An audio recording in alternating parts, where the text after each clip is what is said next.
So good morning. Today I will present a talk titled In Defense of Constitutive Rules, and the subtitle is Institutions as Artifacts.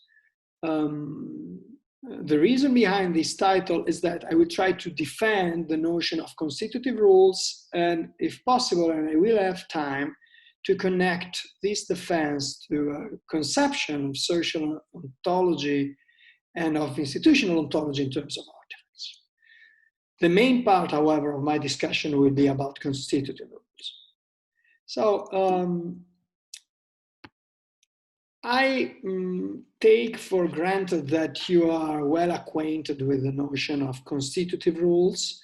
In any case, I will present my view about constitutive rules in a side video that you can find on this page. So here you simply find some authors who are relevant, very relevant for discussion about constitutive rules. And you can find the classic statements by John Searle about the distinction between regulative and constitutive rules. The idea is that basically you have two kinds of rules, regulative and constitutive, and that constitutive rules create an activity, make a new thing, institutional element, institutional status, institutional fact possible. Whereas regulative rules regulate antecedently existing forms of behavior. So I will try to defend this notion that constitutive rules are relevant. Again, I do not, strictly speaking, consider constitutive rules to be a kind of rule, but refer to the video on constitutive rules for that. Here I will simply go with the defense. I will try to defend constitutive rules against two objections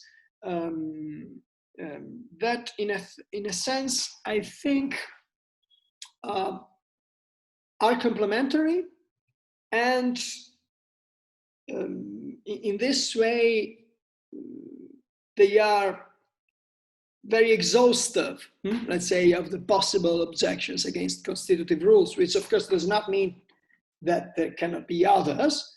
Let's say that these two are, in their being complementary, particularly significant. The first objection is that constitutive rules are not rules.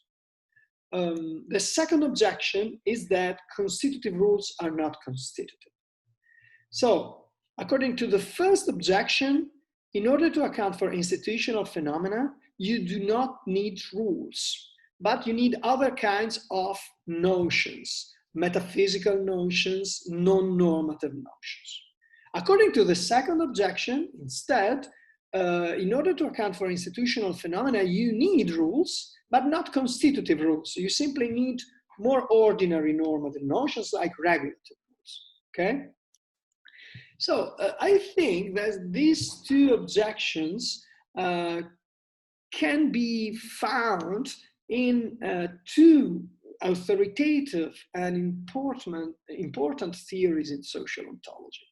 So the first, according to which constitutive rules are not rules, in my view, can be found in Brian Epstein's theory formulated in his wonderful book, The Ant Trap.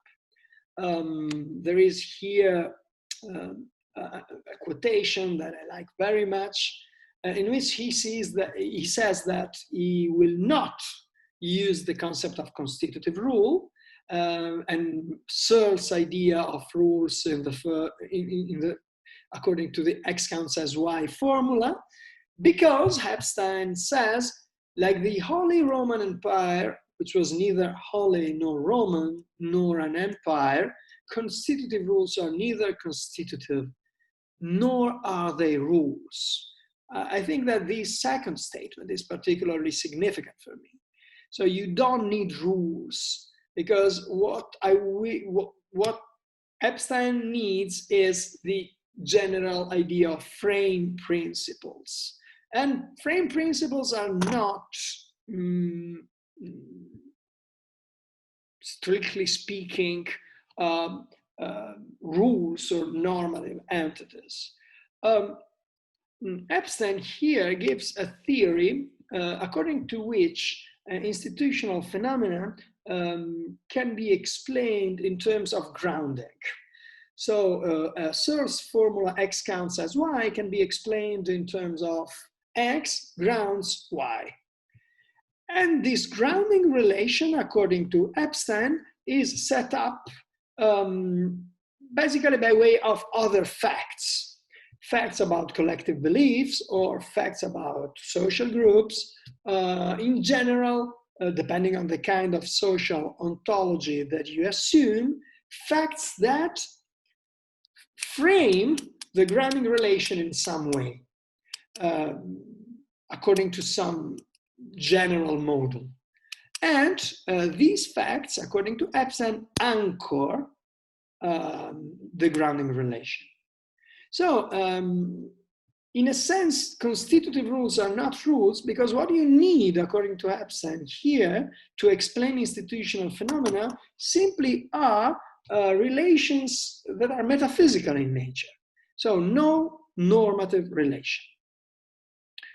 On the other hand, the second objection, according to which institutional phenomena can be explained in terms of rules, should be explained in terms of rules, but not constitutive rules, rather regulative rules. This objection, in my view, can be found in Frank Hendricks and Francisco Guara's paper, Institutions, Rules, and Equilibrium, a Unified Theory. According to them, in order to account for an institution, like, for example, the institution of property, you simply need rules in the sense of regulative rules, and particularly rules that apply under a certain condition.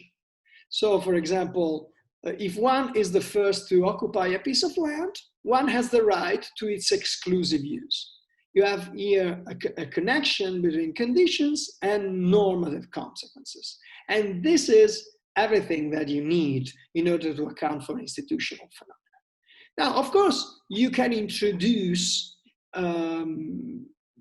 by, let's say, constitutive rules, the notion of property. By saying if a person first occupies a piece of land, then it is her property. If a piece of land is someone's property, she has the right to use it. But by introducing this new term, property, you are simply introducing a terminology. And so basically, institutional phenomena can be accounted for in terms of regulative rules plus a specific terminology. And constitutive rules are not constitutive, if not of a term, a meaning.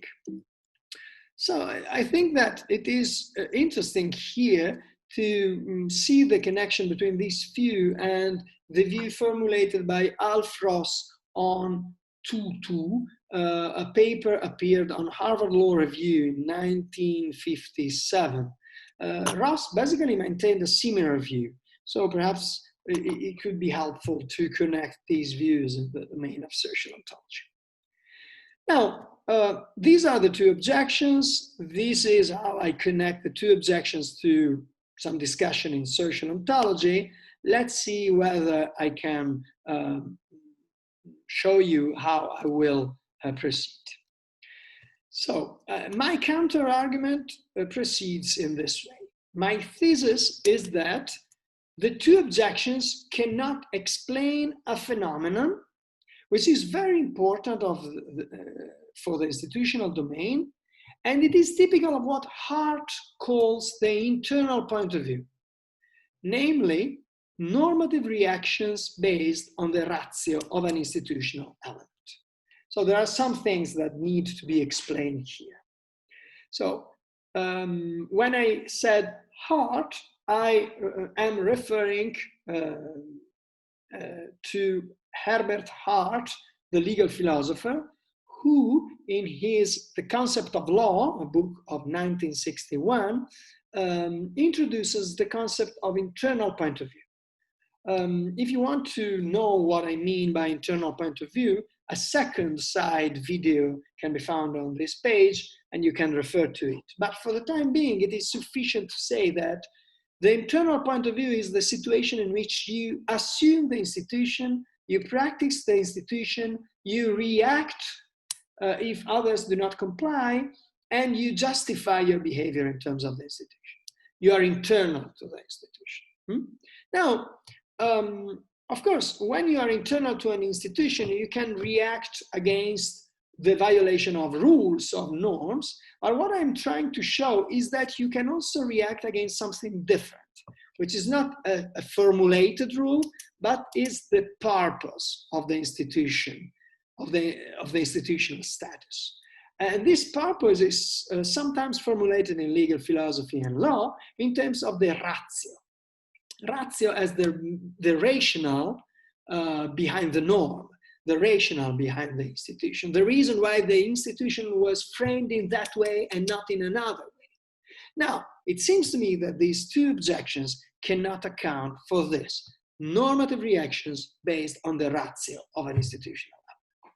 So I will introduce an example of this phenomenon, normative reaction based on the ratio, and I will show how the two criticisms cannot account for it. On the other hand, I will show that constitutive rules are a good way to account for this phenomenon. So they are a good way to conceptualize the internal point of view. Now, if we agree with Hart, and I do agree with Hart, that in order to understand institutional phenomena, legal phenomena, you need the internal point of view, then the conclusion will be that constitutive rules are a good way to conceptualize something that is needed to understand the legal domain and the institutional domain more in general. Then if I will have time, if I will have time, I will give some ideas about the metaphysics behind constitutive rules. Okay, so let's proceed in this way. So I will introduce the example. My example is that Mr. Colasanti, a student, sits for an exam of philosophy of law in front of me, his professor. He does not pass the exam, and after it, we consider together what went wrong. And he says that he does not understand philosophy because he has no philosophical background, and that he would need personal assistance, focused assistance on my part. I tell him that I do not have time for that. I can give him suggestions, but I cannot assist him for a week or so in order to help him in understanding legal philosophy. And he tells me that he needs my help. He insists. Otherwise, he will never understand legal philosophy. And I tell him that according to the rules, I have already done my duty because I have given my classes, I reply to queries, I have my office hours. So these are my duties. I cannot give more focused assistance. And then you have his reaction. But you are a professor. So the idea is that given that I am a professor, I should do something. Even if the rules, formulated as they are, do not account for this. Now, it seems to me that this is a matter of genuine debate between students and professors. And it seems to me that this is typically internal. So from the internal point of view, you can, of course, react normatively about the content of a rule, but you can also react about how to best interpret an institution. And now, what I will try to show is that the two objections against constitutive rules cannot account for this. So the first objection, so the metaphysical way, cannot account for this because the reaction of Mr. Colasanti, of the student, is not about facts on my having passed a selection or about facts about collective beliefs. So it is not a reaction about what people think, nor a reaction about how my status is grounded. This is a normative reaction about how to best interpret the institution, and it is normative. So my suggestion is that if you take the metaphysical route completely, you cannot account for the normativity of the internal point of view and of institutional phenomena. You have a very reductionistic view in terms, for example, of collective beliefs, and so what in legal philosophy could be traced to a legal realistic view. This is the idea. On the other hand, if you take the second objection, according to which constitutive rules are not constitutive, the problem here is that the reaction of Mr. Colasanti is not a reaction about rules that are formulated, that are stated. That reaction is not about the rules through which I became a professor, not about my formal duties of powers. It is a reaction about the purpose of those things we call professors, about the main rationale of the institution. And this is a general objection against the reduction of constitutive rules in terms of conditions and consequences. Behind that connection between conditions and consequences, there is a purpose, a rationale, and that rationale frames the connection. So you cannot reduce the conceptual content simply to that connection, because in that way you are avoiding, you are dismissing the rationale behind the connection. And it is in light of that rationale that constitutive rule, that the connection can be, for example, reframed. So my idea here is that constitutive rules can account for these two problems, because they are normative, so you need a normative notion, and you need the notion of rules that create something that has a purpose and that has a rationale independently of the specific formal rules. So the idea is that constitutive rules create something that acquires some independence, so they are genuinely creative, and this independence is the status of the institutional element. And in light of this independence, you can debate about how to best frame further rules. So the thing can have emergent features apart from those stated in the actual rules. So the rules are genuinely constitutive. So constitutive rules. And here you can find the main picture. So my idea, institutional elements Y are indeed constituted by rules that set conditions and regulations and consequences. But they do so within a ratio, a purpose which is, let's say, coherent with a deeper social need, a deeper social background, a meta-institutional background. So the connection between conditions and consequences does not exhaust the institutional concept. Constitutive rules are constitutive because they create something that gains a certain degree of conceptual independence from them. And constitutive rules can be revised to better fit the ratio of the institutional elements. And of course, the ratio itself can be revised. So this is my general idea in defense of constitutive rules.